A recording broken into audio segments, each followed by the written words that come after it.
Peuple d'Israël, peuple de l'Itago Gouma, écoutez la vidéo. Vous savez, l'AES là est en danger.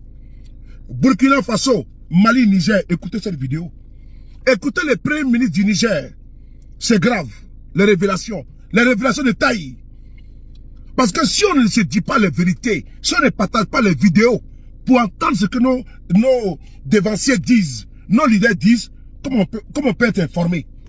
Ce n'est pas les autres chaînes de télévision qui vont venir regarder nos vidéos. Ce n'est pas eux qui vont partager nos vidéos. L'AIS, il y a des millions de personnes.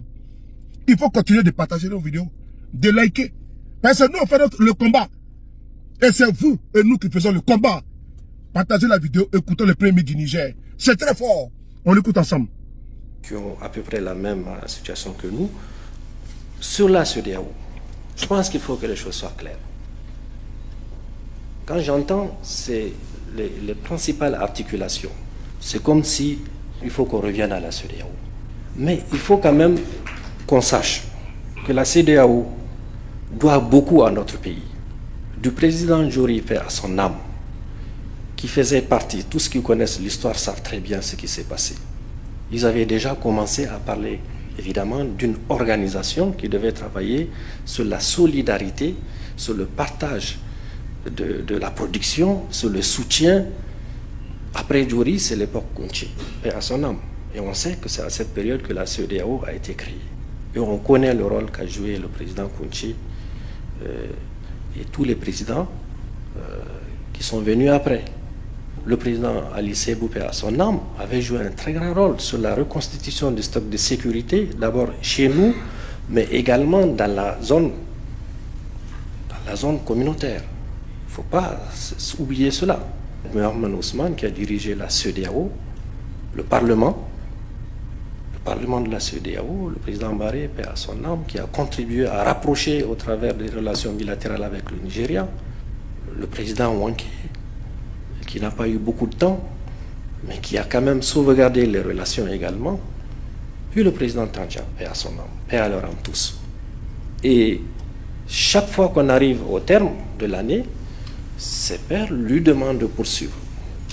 Et on a un exemple. C'est ce qui s'est passé au Togo, la mort du président Eyadema. On a vu certains membres de cette organisation, notamment des chefs d'État, qui ont préconisé à peu près la même chose qu'on a vu, pas avec autant d'acuité. Il faut sanctionner, etc.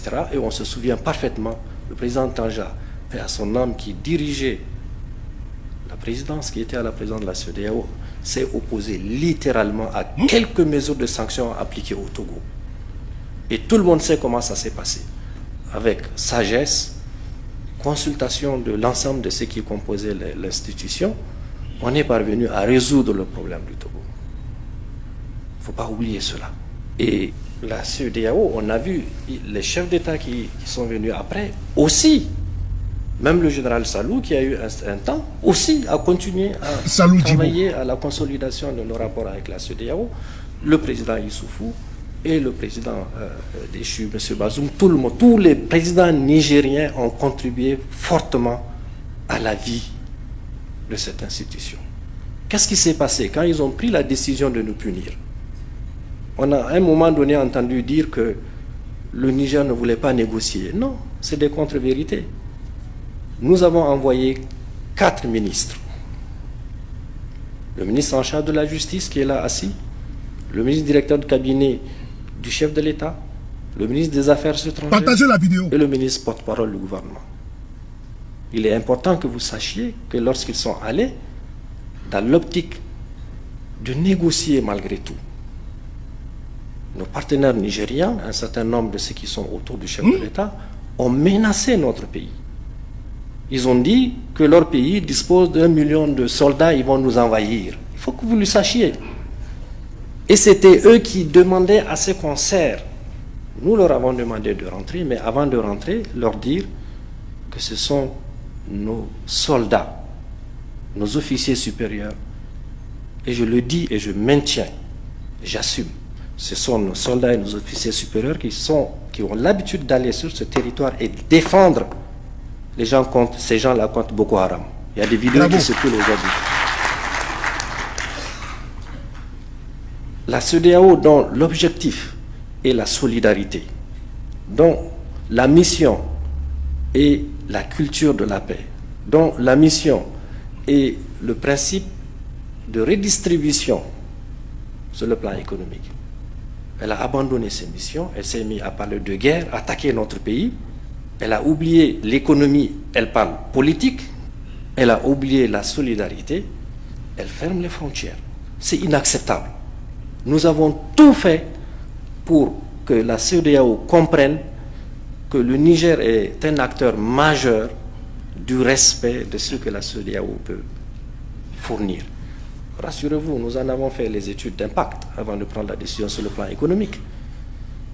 Et précisément, y compris d'ailleurs pendant la période de sanctions, c'est un peu plus de 1200 milliards d'impact de ces sanctions-là.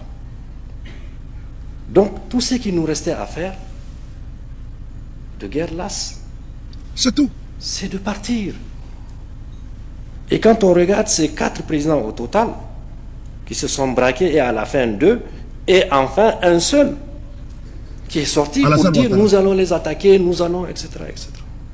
Et quand on l'a dit la semaine dernière, ce n'est pas une vue de l'esprit. La seule frontière qui est restée de manière étanche, fermée, c'est celle avec le Bénin. Vous en souffrez tous les jours. Quelle est la raison pour laquelle ils peuvent le faire? Eux, au total, nous avons pris la décision de nous retirer parce que nous avons fait le constat évident que la décision qui se prend au sein de la CEDEAO, ce n'est même pas sur le continent. Ça, tout le monde le sait. Partagez la vidéo. Bien. Qu'est-ce qu'on va rester faire? Continuer à dire non, on accepte tout? Non. Donc, j'aurais bien voulu entendre un détail plus important sur ce que nous avons pris comme décision d'aller et de créer l'AES. Il y a eu la confédération la semaine dernière. J'aurais bien voulu entendre, et ça il ne faut pas l'oublier, même si c'est dans le contexte, rappeler le risque que le pays a pris sur la présence des troupes étrangères chez nous. C'est important que vous sachiez cela. On a reçu la délégation américaine. Le général Modi est là assis. J'ai expliqué à la dame qui présidait la délégation que nous avons ici celui qui a dirigé notre armée, l'ancien chef d'état-major général des armées. Il est aujourd'hui ministre d'État chargé de la défense nationale. Je voudrais lui poser la question devant vous. Est-ce qu'il sait combien de soldats américains y a-t-il sur notre territoire et qu'est-ce qu'ils font? Il est là présent, il a dit qu'il n'en sait rien. Et c'est vrai. Mais est-ce qu'on veut qu'on laisse des gens sur notre territoire? Où c'est notre territoire, notre pays, on est souverain. Quand nous partions pour les assemblées annuelles du printemps du FMI et de la Banque mondiale, on a déposé une demande de visa en bonne et due forme. Premier ministre, les ministres. Mais lorsque un soldat américain, fût-il un officier supérieur, atterrit à l'aéroport de Niamey avec une simple carte d'identité, non. Est-ce que ça c'est un respect pour notre pays? Non. Partagez la vidéo. Il a été remis dans l'avion.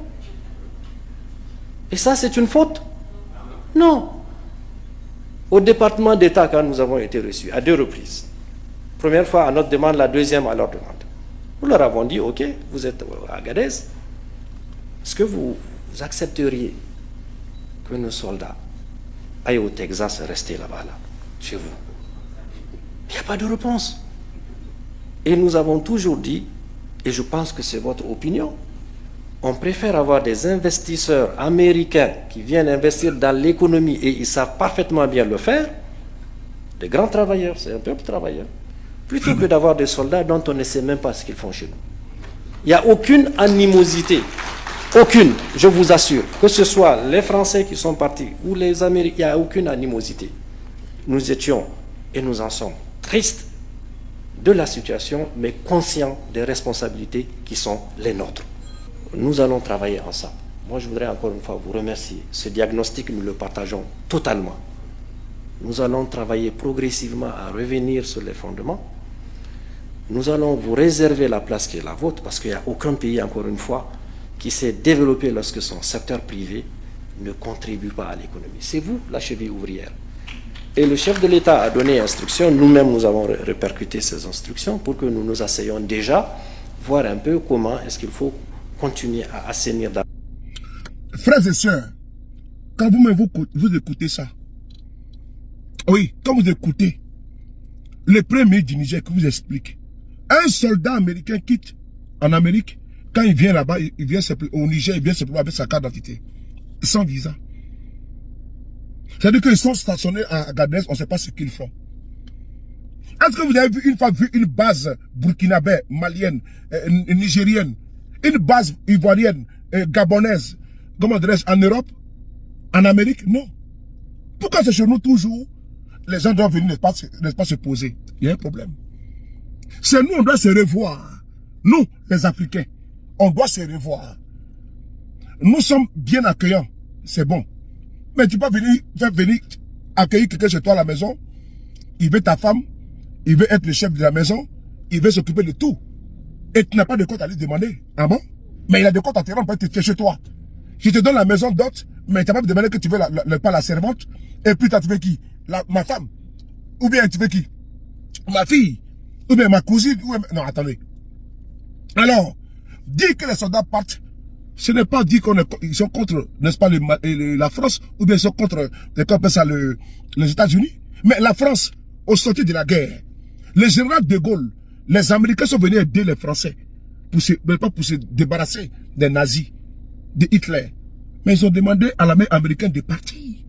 Le général de Gaulle a demandé à l'armée américaine de partir. Il n'y a pas eu de problème. Pourquoi quand c'est au Niger, au Burkina, au Mali, on en fait un plat? Pourquoi? Parce que certains Africains sont complexés. Parce que eux, pour eux, là, on doit toujours continuer pas dans un protectorat, soi-disant. Nous sommes déjà très grands. On est déjà nés. Et puis on va faire comment encore? On perd la main dans les ventres de nos mamans. On t'a vu la vidéo. On est ensemble. Vive l'AES et toujours. La CEDEAO, c'est même pas la peine d'en parler parce que la CEDEAO, c'est quoi? C'est un club, n'est pas d'amis. Il fallait, n'est-ce pas, en sortir.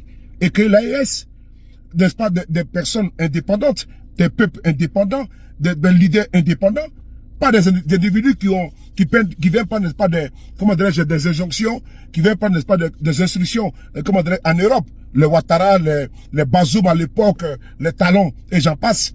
Donc, on n'a pas besoin de ça, les collabos, comme le Vassal, Macky Sall. Non, non, non. La jeunesse africaine maintenant veut sortir de cela. On veut plus, n'est-ce pas, de tuteurs.